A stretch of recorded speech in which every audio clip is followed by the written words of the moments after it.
The beginning after the end के एक नए एपिसोड में आप सबका स्वागत है। दोस्तों, इसी एपिसोड से वॉर चालू होने वाला है और अगर आपको जल्दी से जल्दी इसको खत्म करना है तो जल्दी 400 लाइक कंप्लीट करो। अगर कल के अंदर हो जाता है तो अगला एपिसोड कल 8 बजे से पहले लेके आऊंगा, प्रॉमिस करता हूँ। आगे बढ़ते हैं।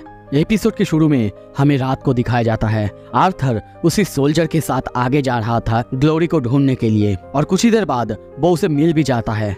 हम उसे बहुत ऊपर एक जगह बैठे हुए देखते हैं। वो उस सोल्जर को आगे जाने के लिए कहता है और कहता है, कैप्टन आदिर से कहना मैं उनसे कल सुबह मिलूंगा। ये सुन के वो सोल्जर चला जाता है। सिल्वी कहती है कि अभी उसके पास जाना सही होगा, क्या हम उसे डिस्टर्ब तो नहीं करेंगे ना? वो कहता है मैं बस अपने सबऑर्डिनेट को देखना चाहता हूँ कि वो सही है या नहीं। और तभी वो अपनी माना का यूज करता है और उड़ के उस जगह उसके पास आ जाता है। वहाँ पे वो चुपचाप बैठी हुई थी, समुंदर को देख रही थी।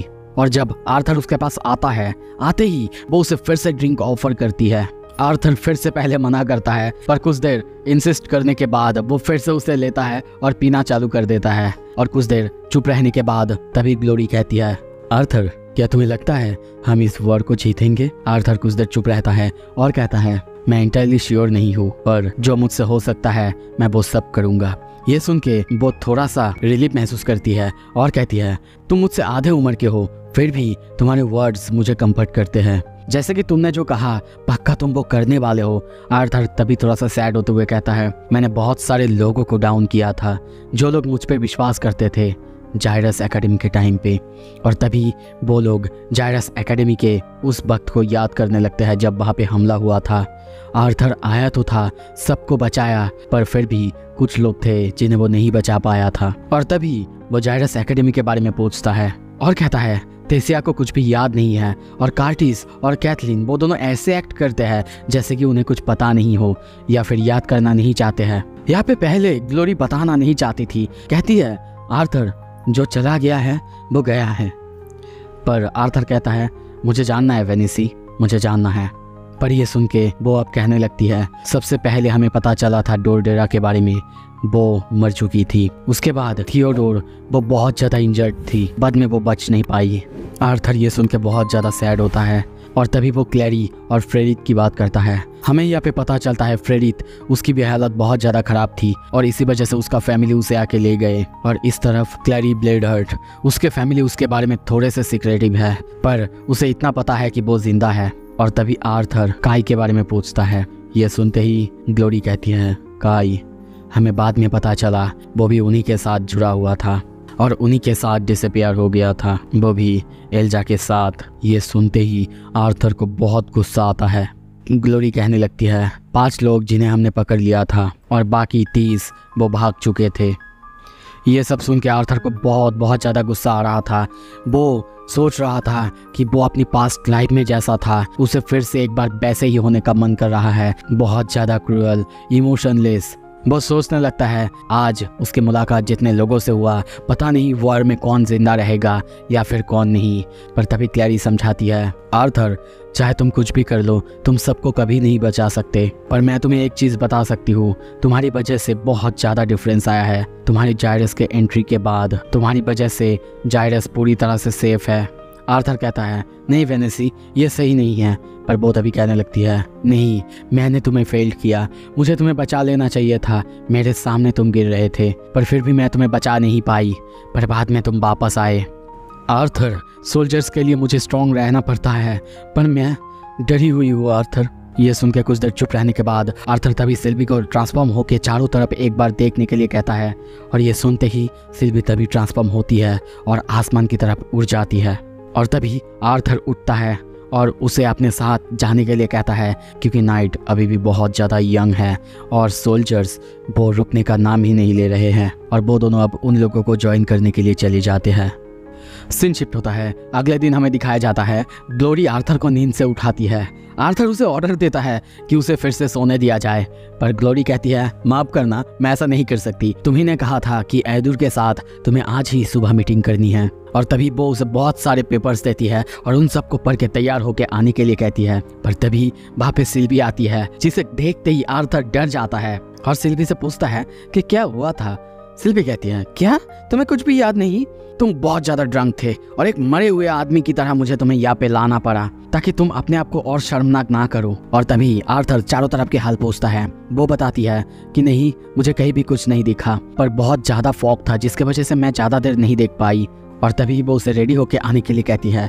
कुछ देर बाद तैयार होके आर्थर और सिल्वी जा रहे थे मीटिंग के लिए, और इस तरफ उसे देखते ही क्रेडी और जोआना सैल्यूट करते हैं। वो उन्हें हाय करते हुए तभी मीटिंग रूम में जाता है। वहाँ पे वही बंदा यानी एडूर उसके लिए इंतजार कर रहा था। ग्लोरी उसे देखते ही उसे इंट्रोड्यूस कराता है जनरल लेविन से, और तभी हम उस बंदे को देखते हैं, कैप्टन जर्नस एडूर, captain of the 2nd division. Arthur उसे देख के बहुत अच्छे से ग्रीट तो करता है, पर वो बंदा थोड़ा सा एटीट्यूड दिखाने लगता है और ग्लोरी से सोल्जर्स के बारे में इंफॉर्मेशन और उन्हें कैसे रखना है उस बारे में बात करने लगता है। पर ग्लोरी तभी आर्थर से राय मांगती है, पर वो बंदा जैसे कि आर्थर को टाल ही दे रहा था, और इसीलिए ग्लोरी कहती है, कैप्टन एडूर, जनरल लेविन को यहाँ पे भेजा गया है ताकि वो हमारी डिवीजन को अच्छे से देख पाए।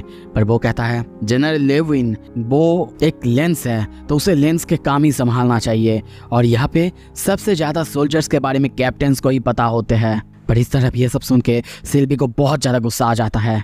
तभी आर्थर जाने लगता है और कहता है, लगता है मेरी यह जरूरत नहीं है, अगर तुम लोगों को कभी जरूरत पड़े तो मुझे बुला लेना, पर मैं इतना ही कहूंगा कि हमें हमारा 100% फोर्स किसी एक जगह नहीं रखना चाहिए। पर ये सुन के वो बंदा उसके ऊपर चिल्लाने लगता है। आर्थर गुस्सा होता है और उसे उसकी औकात दिखाते हुए कहता है, मैं तुमसे अच्छी तरह से बात कर रहा हूँ और कुछ बोल नहीं रहा हूँ, इसका मतलब ये नहीं कि मैं कुछ कर नहीं सकता, समझ गए ना? ये सुनते ही वो बंदा डरते हुए और गुस्से में कहता है, हाँ समझ गया। और तभी आर्थर बाहर आता है, पर आके जब देखता है पूरी तरीके से चौंकता है, और तभी बाहर आते ही ऊपर देख के पूरी तरीके से डर जाता है। सिल्वी बाकी सभी बहुत ज़्यादा डरे हुए हैं, क्योंकि ऊपर आसमान में हम एक कटे हुए हाथ को उड़ते हुए और नीचे गिरते हुए देखते हैं। कुछ ही देर बाद वो हाथ नीचे सबके सामने गिरता है। ये देखते ही आर्थर चिल्लाता है, सोल्जर्स ऑन गार्ड, बैटल के लिए तैयार हो जाओ।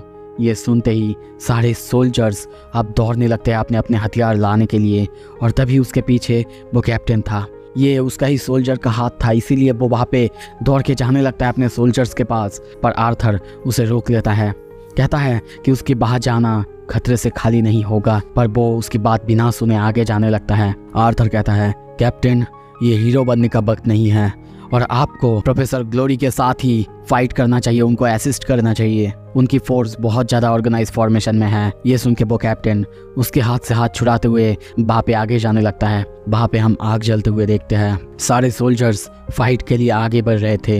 वहीं पे आर्थर सबको देख रहा था, पर उसे कुछ अजीब भी लग रहा था। तभी वो मैडम एस्ट्रा को कहता है, मैडम आप यहाँ पे संभाल लेंगी ना?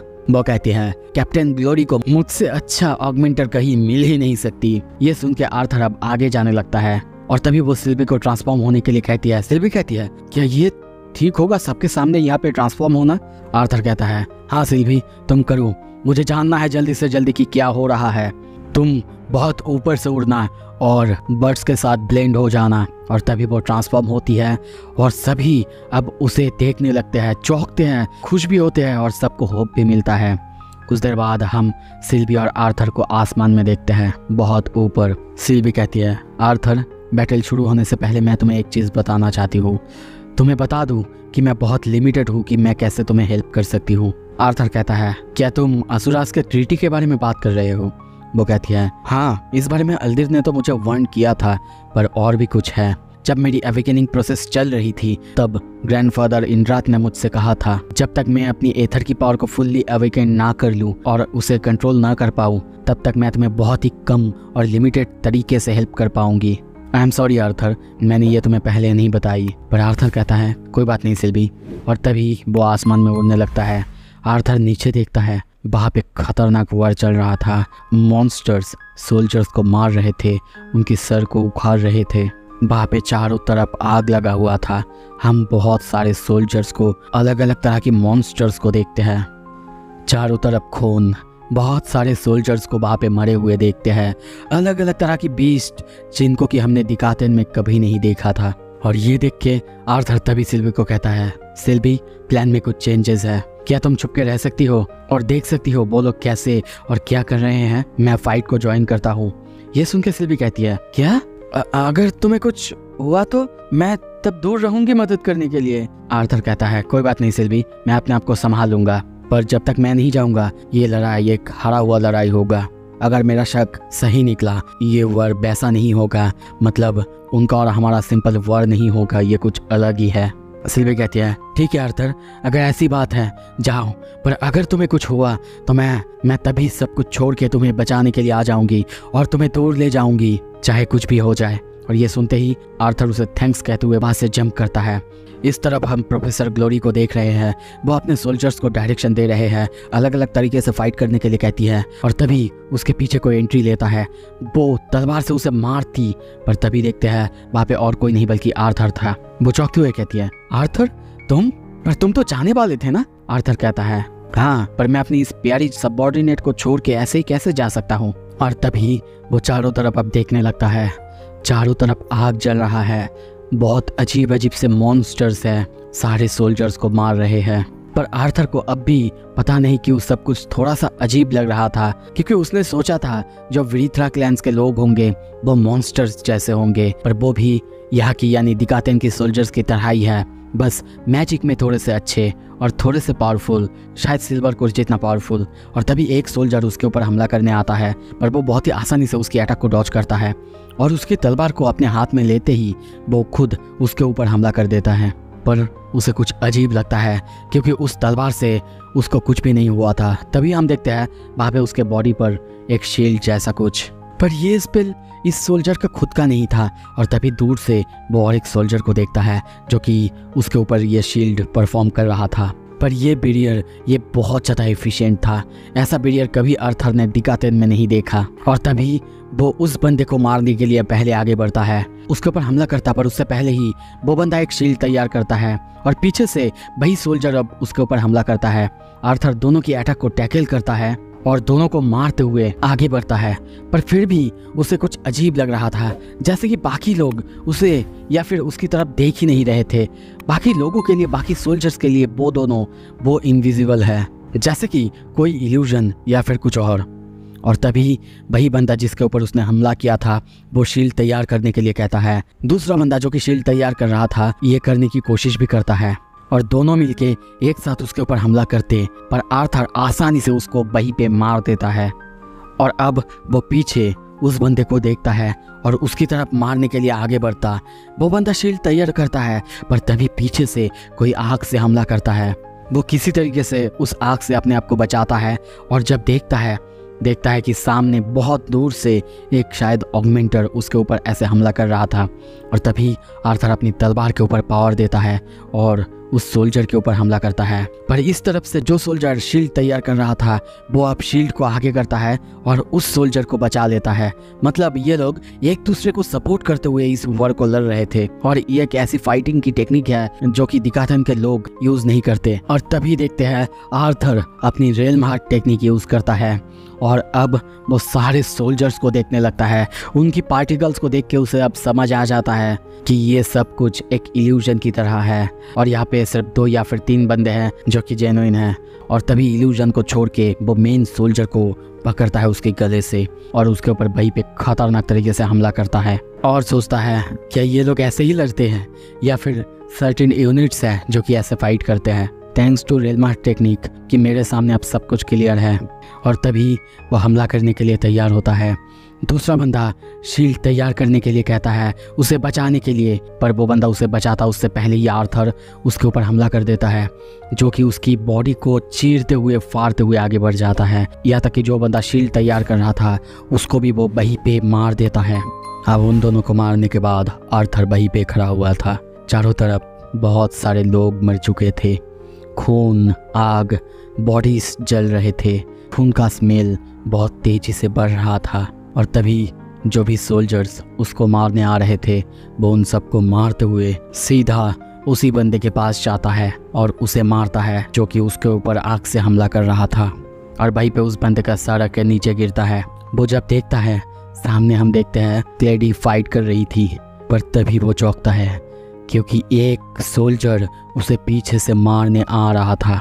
सो आज का ये एपिसोड यहीं पे ख़त्म होता है। अगला एपिसोड जल्दी आने वाला है। अगर आपको वो देखना है जल्दी से जल्दी लाइक करो, शेयर करो। लाइक टारगेट 400 याद होगा, अगर आपको याद है तो जल्दी से जल्दी लाइक करो। Thank you so much, stay tuned.